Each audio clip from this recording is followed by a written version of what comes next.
மூன்று நடராஜரும் மூன்று திருத்தலங்களும் உலகத்திலேயே மரகத நடராஜர் சிலை எங்கு இருக்கிறது தெரியுமா? சிவபெருமான் முதலில் பார்வதி தேவியை மட்டும் பார்த்தவாறு நடனமாடினார். ஆதலால் இந்த கோவிலுக்கு ஆதி சிதம்பரம் எனும் பெயரும் உண்டு.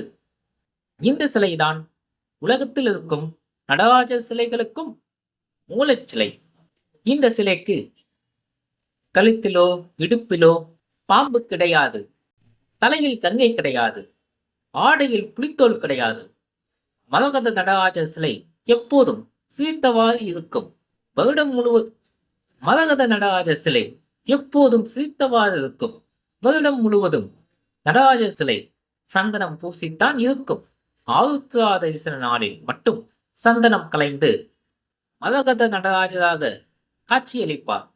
நாம் இந்த கோவிலுக்கு சென்றால் தங்கள் மனதில் உள்ள பாரம் குறைந்து நிம்மதி கிடைக்கும். இந்த ஆலயம் திரு உத்தரகோச மங்கை சிதம்பரத்தில் நடராஜரின் பெருமை அறிவோம். நடராஜர் என்றாலே தில்லை என்று அழைக்கப்படும் சிதம்பரம் அனைவருக்குமே ஞாபகத்துக்கு வரும். நடன கலைகளின் தந்தையான சிவபெருமானின் நடனமாடும் தோற்றம் நடராஜன் என்று அழைக்கப்படுகிறது. சிவபெருமானின் பல வகையான நடனங்களில் இத்தலத்தில் ஆனந்த தாண்டவம் நிகழ்கின்றது. பஞ்ச சபைகளில் இத்தலம் கனக சபை என்று போற்றப்படுகிறது.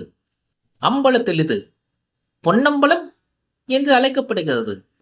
மதுரையில் நடராஜரின் பெருமை அறிவோம். எப்போதும் வலது காலை ஊன்றி இடது காலை தூக்கி ஆடும் சிவபெருமான் இச்செப்பு திருமேனியில் இடது காலை ஊன்றி வலது காலை தூக்கி ஆடுகின்றார்.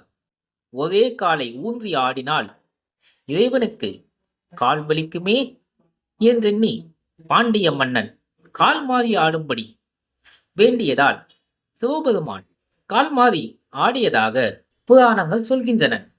மதுரை மீனாட்சி சுந்தரேஸ்வரர் ஆலயத்தில் சுவாமி சன்னதியில் வெள்ளியம்பலத்தில் கால் மாறி ஆடிய நடராஜர் திருமேனி உள்ளது.